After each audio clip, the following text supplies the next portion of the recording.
Hello everyone, कैसे हैं आप लोग। आज की क्लास में हम पढ़ने वाले हैं क्लास 10th इंग्लिश का फर्स्ट फ्लाइट बुक से chapter number 7 glimpses of India का स्टोरी नंबर 2 कुर्ग, जिसके राइटर है लोकेश एब्रोल। इसके पहले पार्ट में हमने अ बेकर फ्रॉम गोवा ख़त्म कर लिया है। अगर आपने उसे नहीं देखा है तो डिस्क्रिप्शन में लिंक दिया हुआ है, आप उसे वहाँ पर जाके देख सकते हैं। ठीक है, चलिए स्टार्ट करते हैं। Coorg is coffee country famous for its rain forest and spices. सबसे पहले तो आप ये समझिए कि कुर्ग है क्या। तो कुर्ग एक प्लेस का नाम है, एक छोटा सा डिस्ट्रिक्ट है कर्नाटका में। ठीक है, कर्नाटका आपको पता है कि इंडियन स्टेट है साउथ में। कुर्ग इज़ कॉफ़ी कंट्री, ये कॉफ़ी कंट्री है, मतलब यहाँ पे कॉफ़ी मेनली ग्रो किया जाता है। कॉफ़ी यहाँ का मेन क्रॉप है और ये फेमस है for its rain forest. Rain forest एक ऐसे घने जंगल को बोलते हैं जो ऐसे इलाके में पाया जाता है जहाँ पे काफ़ी तेज़ बारिश होता हो। तो ये अपने रेन फॉरेस्ट के लिए फेमस है और स्पाइसेस मतलब मसालों के लिए भी काफ़ी ज़्यादा ये फेमस है। ठीक है, तो कुर्ग के बारे में ये बात आपको पता होना चाहिए। यहाँ का कॉफ़ी मेन क्रॉप है और रेन फॉरेस्ट और स्पाइसेस के लिए ये फेमस है। इतना समझे। चलिए स्टार्ट करते हैं detailed explanation. Midway between Mysore and the coastal town of Mangalore sits a piece of heaven that must have drifted from the kingdom of God. तो मैसूर और मैंगलोर ये दोनों क्या है, एक सिटी है कर्नाटका के। ठीक है, और मैंगलोर कोस्टल टाउन है, मतलब समुद्र तट के किनारे ये है मैंगलोर। तो मैसूर और मैंगलोर के बीच में एक स्वर्ण का टुकड़ा बसा हुआ है और ये स्वर्ण का टुकड़ा कहाँ से आया है, मानो हवा में लहराता हुआ गॉड के किंगडम से आया हुआ है। मतलब भगवान के राज्य से हवा में लहराता हुआ ये स्वर्ण का टुकड़ा ज़मीन पे आके गिरा हुआ है और इस स्वर्ण के टुकड़े का नाम क्या है, कुर्ग है। इतना समझे, मतलब ये बहुत खूबसूरत प्लेस है। This land of rolling hills is inhabited by a proud race of martial man, beautiful women and wild creatures. ये लैंड ऑफ रोलिंग हिल्स है। रोलिंग हिल्स मतलब a series of blue hills. आप इस picture में देख पा रहे हैं, इस टाइप के हिल्स को बोलते हैं लैंड ऑफ रोलिंग हिल्स। तो यहाँ के जो निवासी है वो मार्शियल मैन है। मार्शियल मतलब having to do with war, मतलब योद्धा जैसे मैन है यहाँ पे। प्लस यहाँ पे जो महिलाएं हैं वो काफ़ी खूबसूरत है और यहाँ पे जंगली जानवर भी पाए जाते हैं। ठीक है, कुर्ग और Kodagu the smallest district of Karnataka is home to evergreen rain forest, spices and coffee plantation. तो कुर्ग का एक और नाम है जिसको बोलते हैं कोडागू, ये याद कीजिएगा। ये स्मॉलेस्ट डिस्ट्रिक्ट है कर्नाटका का, जैसा कि हमें पता है। और ये होम है, मतलब यहाँ पे क्या क्या चीज़ पाए जाते हैं, एवरग्रीन रेन फॉरेस्ट पाए जाते हैं। रेन फॉरेस्ट क्या होता है अभी हमने समझा। प्लस यहाँ पे स्पाइसेस पाए जाते हैं और कॉफ़ी प्लांटेशंस भी काफ़ी ज़्यादा यहाँ पे पाए जाते हैं। ठीक है, ये तीन चीज़ के लिए ये कुर्ग मशहूर है। Evergreen rain forest cover 30% of this district. इस डिस्ट्रिक्ट का 30% इलाका रेन फॉरेस्ट से कवर है। During the monsoons it pours enough to keep many visitors away. और बारिश के समय में इतना बारिश होता है यहाँ पे कि कई सारे विजिटर्स यहाँ पे आ नहीं पाते हैं घूमने के लिए। ठीक है, the season of Joy commences from September and continues till March. Season of Joy मतलब वो टाइम जब टूरिस्ट यहाँ पे विजिट कर पाए। ठीक है, तो वो कौन सा समय होता है, सितंबर से लेकर मार्च तक का समय होता है। तो ये याद रखिएगा और जैसे जैसे हम अंडरलाइन किए हैं वैसे वैसे आप भी अंडरलाइन करते जाइएगा। ठीक है, ये इंपॉर्टेंट पॉइंट्स है। The weather is perfect with some showers thrown in for good measure. और यहाँ पे वेदर परफेक्ट होता है कब, सितंबर से मार्च के बीच में। और यहाँ पे हल्का फुल्का बारिश होते रहता है इन गुड मेजर, मतलब इतना बारिश पर्याप्त होता है कि ये जो रेन फॉरेस्ट है ना वो एवरग्रीन रहे। ठीक है, क्योंकि ये फॉरेस्ट को काफ़ी ज़्यादा बारिश चाहिए होता है, तो उतना पर्याप्त मात्रा में बारिश होता है यहाँ पे। The air breathes of invigorating coffee. और हवा में जो स्मेल है ना, वो किसका स्मेल आता है यहाँ पे, कॉफ़ी का आता है। और वो स्मेल काफ़ी इनविगोरेटिंग होता है। इनविगोरेटिंग मतलब एनर्जेटिक, हेल्दी। ठीक है, आप ऐसे ही तो कॉफ़ी को बिवरेज माना जाता है, उसको पीते ही एनर्जी आता है। उसका स्मेल सुनने से भी आप काफ़ी एनर्जेटिक फील करते हैं। ठीक है, तो यहाँ पे वैसा स्मेल आते रहता है। Coffee estates and colonial bungalows stand tucked under tree canopies in prime corners. Coffee estate मतलब कॉफ़ी फार्म्स और अंग्रेज़ के ज़माने के जो बंगलोज है ये सब स्टैंड टक्ड मतलब किसी चीज़ को किसी चीज़ के अंदर रख देना। तो ये सब टक्ड है under tree canopies. Tree canopy क्या होता है, आप ये मान लीजिए ये एक ट्री है तो इसका ये वाला हिस्सा को कैनोपी बोलते हैं। तो इस कैनोपी के नीचे यहाँ पे कॉलोनियल बंगलोज और कॉफ़ी फार्म्स ये सब पाए जाते हैं। ठीक है, और वो भी in prime corners. Prime corners मतलब बेस्ट लोकेशन पे ये सब लोकेटेड है। इतना समझे। चलिए, the fiercely independent people of Coorg are possibly of Greek और Arabic descent. Fiercely means highly. तो ये लोग जो कुर्ग के जो पीपल है ये हाईली इंडिपेंडेंट है, किसी पर डिपेंडेंट नहीं है। तो ये हो सकता है ग्रीक या फिर अरब के डिसेंट, मतलब इसके वंश हो। मतलब हो सकता है कि ये जो कुर्ग के जो पीपल है इनके एंसेस्टर्स ग्रीक होंगे, नहीं तो अरब होंगे। अब ये हमें कैसे पता चला, तो देखिए यहाँ पे प्रूफ दिया गया है। सबसे पहले हम प्रूफ देखेंगे कि ये लोग कैसे एक ग्रीक के डिसेंट है। तो देखिए, as one story goes a part of Alexander's army moved south along the coast and settled here when return became impractical. तो एक स्टोरी इस प्रकार से है कि एक बार क्या हुआ कि अलेक्जेंडर का आर्मी, अलेक्जेंडर कौन था, किंग ऑफ ग्रीक किंगडम था, तो उसके आर्मी समुद्र तट से होते हुए साउथ की तरफ चले गए थे। और साउथ में तो हमारा कर्नाटका है और कर्नाटका में कुर्ग है, ठीक है। और अलेक्जेंडर के आर्मी साउथ में जाने के बाद वहीं पे सेटल हो गए। क्यों? क्योंकि वो लोग वापस रिटर्न नहीं कर पाए, रिटर्न बिकेम इम्प्रैक्टिकल, ठीक है, वापस जाना मुश्किल हो गया था, इसलिए वो लोग वहीं पे सेटल हो गए। और these people married amongst the locals, तो यही आर्मी लोग वहाँ के लोकल्स लोगों से शादी कर लेते हैं। And their culture is apparent in the martial traditions, marriage and religious rites. और ये ग्रीक लोग का कल्चर हमें देखने को मिलता है उनके मार्शल ट्रेडिशन में, ठीक है, योद्धा जैसे लोग बिहेव करते हैं, और शादी में और बाकी रिलीजियस राइट में ग्रीक ट्रेडिशन हमें देखने को मिलता है यहाँ पे, ठीक है, which are distinct from the Hindu mainstream. और ये जो इनका ट्रेडिशन है वो काफ़ी डिफरेंट है हिंदू मेन स्ट्रीम से। मेन स्ट्रीम क्या होता है? ऐसा ट्रेडिशन जो ज़्यादा लोग फॉलो करते हैं। फॉर एग्जांपल मान लीजिए ये कर्नाटका है, तो इसमें 80% से भी ज़्यादा हिस्सा, अप्रॉक्स 84% हिंदू है, और उसी में से छोटा डिस्ट्रिक्ट है कुर्ग है।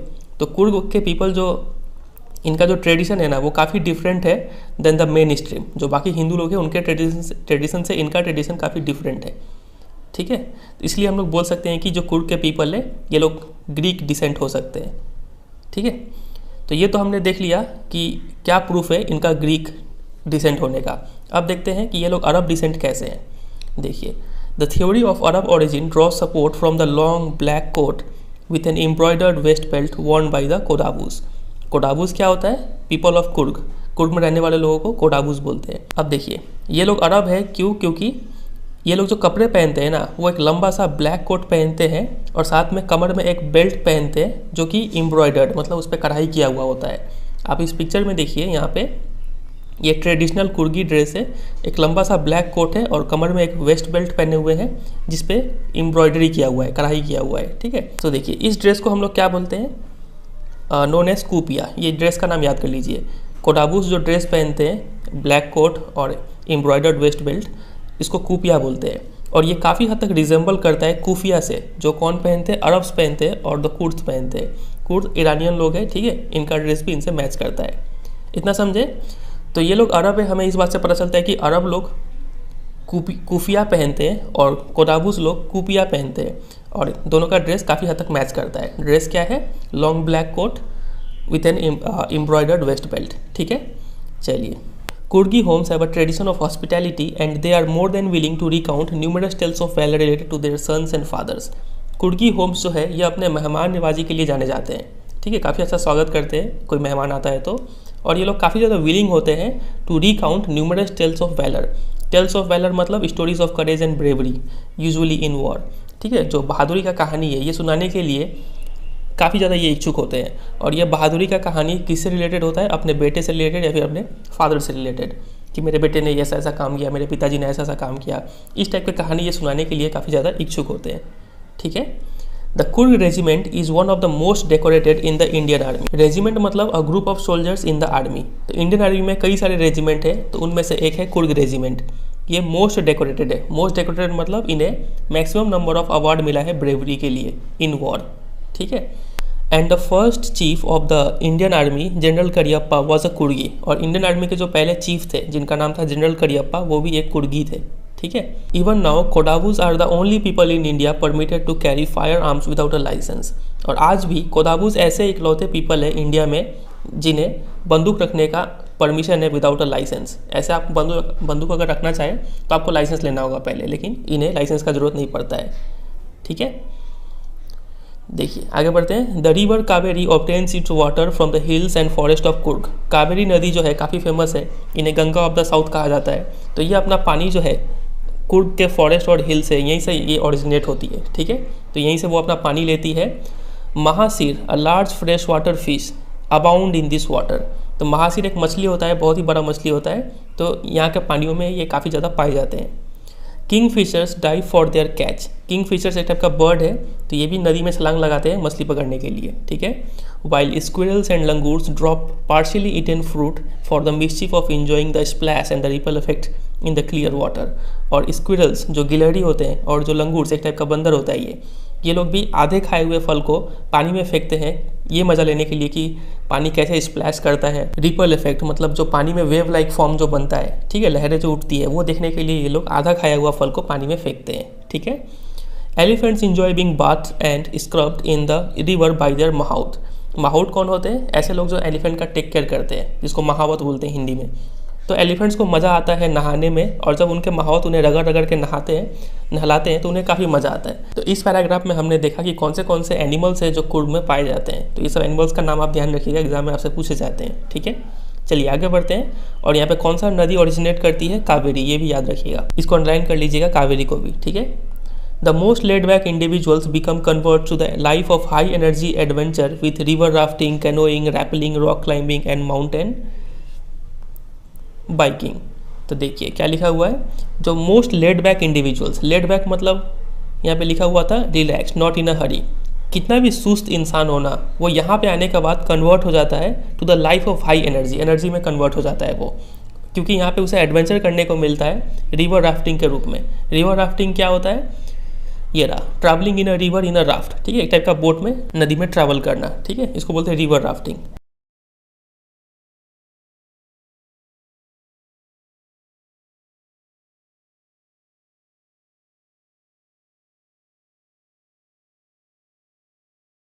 फिर कैनोइंग, कैनोइंग का मतलब travelling in a river in a canoe, एक पतला सा बोट होता है उसमें ट्रैवल करना, इसको बोलते हैं कैनोइंग। फिर रैपलिंग, रैपलिंग क्या होता है? Going down a cliff by sliding down a rope, एक रस्सी से नीचे उतरना। ठीक है, एक खड़ा पहाड़ से नीचे उतरना, इसको बोलते हैं रैपलिंग।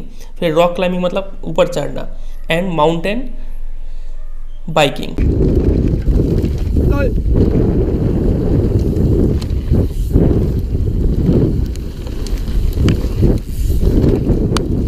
ठीक है, तो ये सब इतना एडवेंचर है यहाँ पे कि एक सुस्त इंसान भी आके यहाँ पे हाई एनर्जी लाइफ में कन्वर्ट हो जाता है। Numerous walking trails in this region are of favourite with trekkers. और जिन्हें ट्रेकर्स किससे बोलते हैं? जिन्हें लंबा यात्रा करना पसंद है, वो भी पैदल। तो जो चलने के शौकीन है, तो यहाँ पे काफ़ी ज़्यादा वॉकिंग ट्रेल्स है।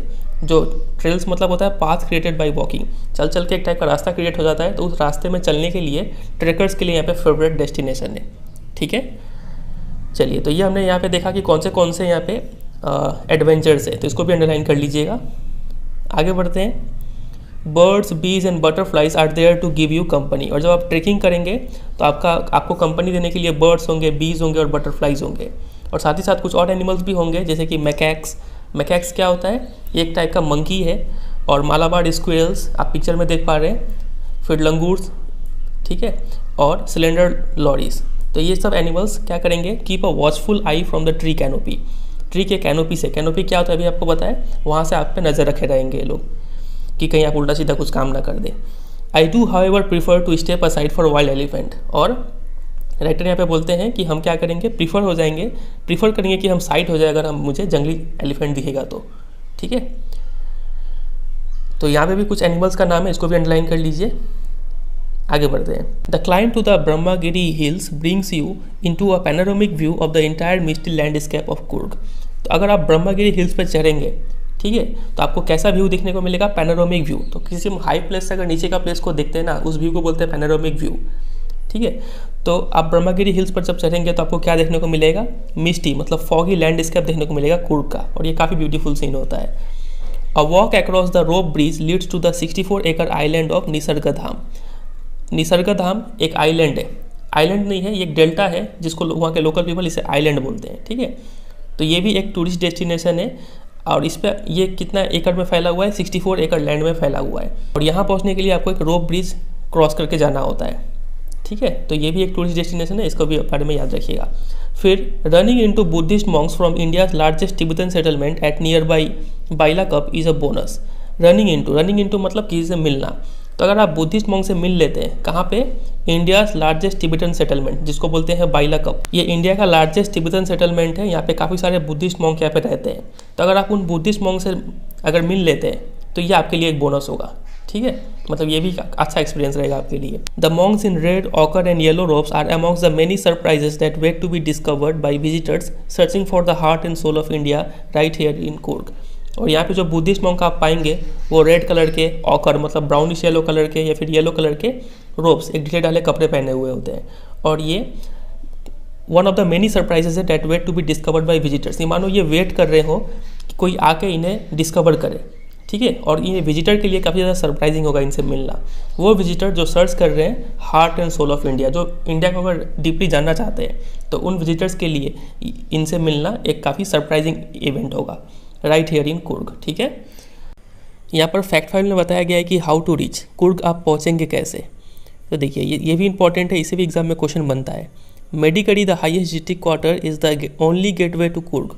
कुर्ग अगर आपको जाना है तो आपको सबसे पहले मेडिकरी पहुंचना होगा, ये डिस्ट्रिक्ट हेड क्वार्टर है, ठीक है। यहाँ पहुँचते ही यहाँ के जो हिल्स है, फॉरेस्ट है और कॉफ़ी प्लांटेशन है, ये आपका मन मोह लेंगे। और यहाँ पहुँच के आप किसी रिजॉर्ट में या फिर कॉफ़ी इस्टेट में या फिर किसी के घर में आप ठहर जाइए और आराम से कुर्ग का एक्सपीरियंस लीजिए। अब देखिए, अब जाने के लिए आप एयर से जा सकते हैं, एरोप्लेन से, या फिर रेलवे से जा सकते हैं, या फिर रोड की सहायता से जा सकते हैं, बस वगैरह से। तो देखिए, अगर आप एरोप्लेन से फ्लाइट से जाना चाहते हैं तो नियरेस्ट एयरपोर्ट क्या है, मैंगलोर है और बेंगलोर है।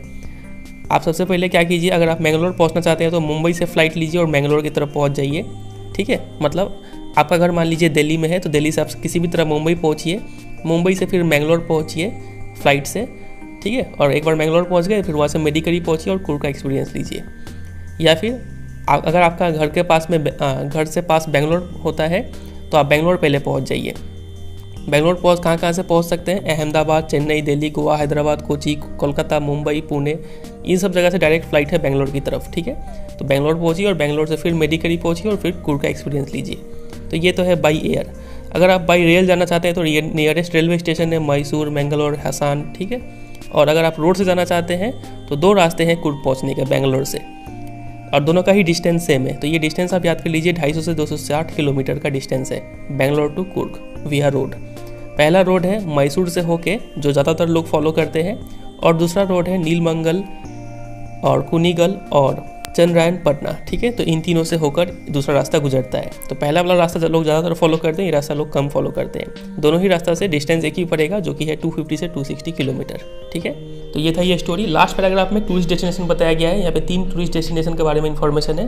पहला है ब्रह्मगिरी हिल्स, दूसरा है निसर्ग धाम और तीसरा है बाइलाकप, ठीक है। तीनों भी अंडरलाइन कर लीजिए। और यहाँ पे कुछ एनिमल्स था, फिर यहाँ पे कुछ स्पोर्ट्स है, इसके बारे में इन्फॉर्मेशन था। फिर यहाँ पे भी एनिमल्स, ठीक है। और कोडागुस कितना ब्रेव है उसके बारे में यहाँ पे इन्फॉर्मेशन दिया गया है। और फिर कोडागुस का एंसेस्टर्स कौन से होंगे वो यहाँ पे इन्फॉर्मेशन दिया गया था। और घूमने के लिए बेस्ट टाइम और उसका लोकेशन, ये सब यहाँ पे बताया गया था, ठीक है। तो यही था ये ब्रीफ स्टोरी। उम्मीद करते हैं आपको समझ में आया होगा। वीडियो अच्छा लगा तो वीडियो को जरूर एक लाइक करना है, दोस्तों के साथ शेयर करना है, और चैनल पर नया तो चैनल को सब्सक्राइब कर लीजिए। इसमें और एक स्टोरी बच रहा है, टी फ्रॉम आसाम, उसे हम लोग नेक्स्ट पार्ट में कवर करेंगे। मिलते हैं बहुत अगले पार्ट के साथ, तब तक के लिए goodbye and take care.